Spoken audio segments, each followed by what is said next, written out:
Hello, welcome to Cat's Love. Welcome to the second Purranormal Investigation of this year. Today, I'm covering something a little more dark. So before I get into it, here's a list of things that you may want to be wary of before I start the video, as they may be mentioned in this video. Since we're talking about an infamous Japanese forest, yes, the Logan Paul one, and I don't want to make a severe and continuous lapse in my judgment, so I'm going to try to avoid it as best as I can by avoiding anything overly negative and by referencing the forest as mainly just the forest. Anyway, let's get into it. The Japanese culture is fueled by folklore, stories, and demons and ghosts. The main belief is yureis, which translated to English is faint spirit. A yurei is basically just the default ghost in Japan. When someone has a sudden or violent end, or a lack of proper funeral service, now the forest is known for its death, with over 100 in just 2003 alone. So it's likely that the forest is home to hundreds of yureis or yokais, which you've likely heard before. A yokai is a broad term for a supernatural being, encompassing demons, shapeshifters, and monsters. It is common belief in Japan that the forest is mostly resided by yureis, but historically yokais could have resided in the area too, and just Japan as a whole, as yokais usually reside in natural areas like mountains, rivers, and of course, forests. Yokais, like I said, can be monsters and beings, but probably one of the most famous yokais takes its form as a cat. Keibyo, also known as a cat yokai, are ordinary cats who either grew old and lived for a very long time, reached a certain weight, had a very long tail, was subjected to cruelty, or fed lamp oil or blood.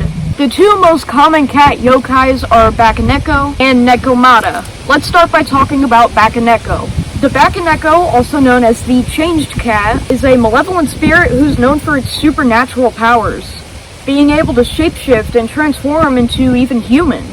It can create and manipulate fire, talk and speak human languages. It can walk on two legs and control the deceased. It's a mischievous yokai, and can bring both good and bad fortune. It depends on how it was treated by its previous family. If it had a bad owner, then the Bakaneko may seek revenge, do mischievous acts, and once karma catches up to its owner, the cat may eat its previous owner.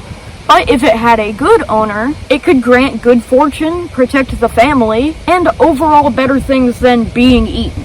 Anyway, let's talk about the second famous yokai, the Nekomata, also known as the Forked Cat. Nekomata is a variant of the Bakaneko. This variant is more powerful and very, very mean. You wouldn't want a Nekomata, basically. Anyway, the Nekomata is known for its two tails. They are found in cities, usually roaming abandoned areas. Cats who are the oldest, largest, and have the longest tails usually become Nekomatas.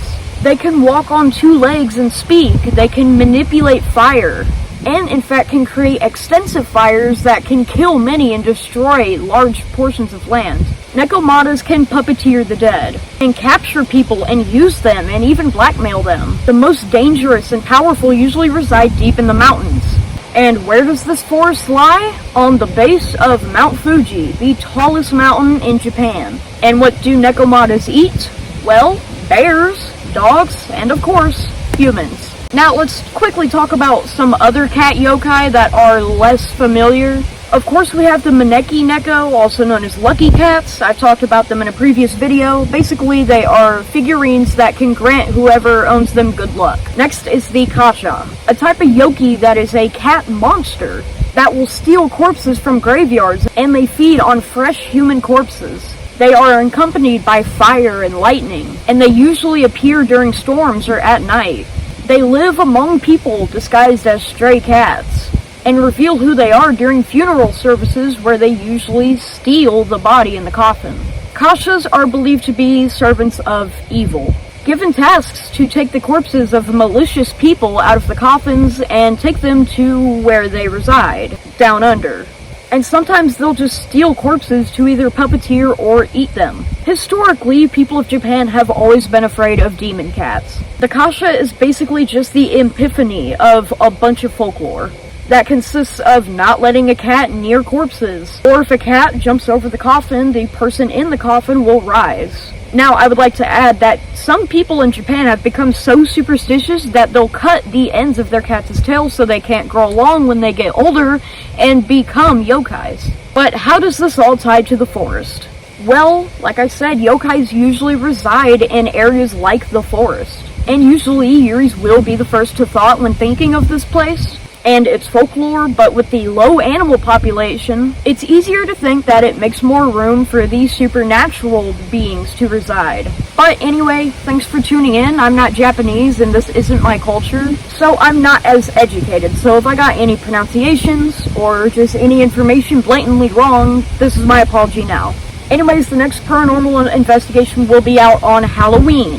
It's the finale, and if you haven't been able to tell already, the past video or two have been about folklore. Like, the last one was about Irish folklore, this one was about Japanese folklore, so this year I'm talking about folklore. Anyways, thanks for watching, this has been Cat's Love. I'll see you next investigation.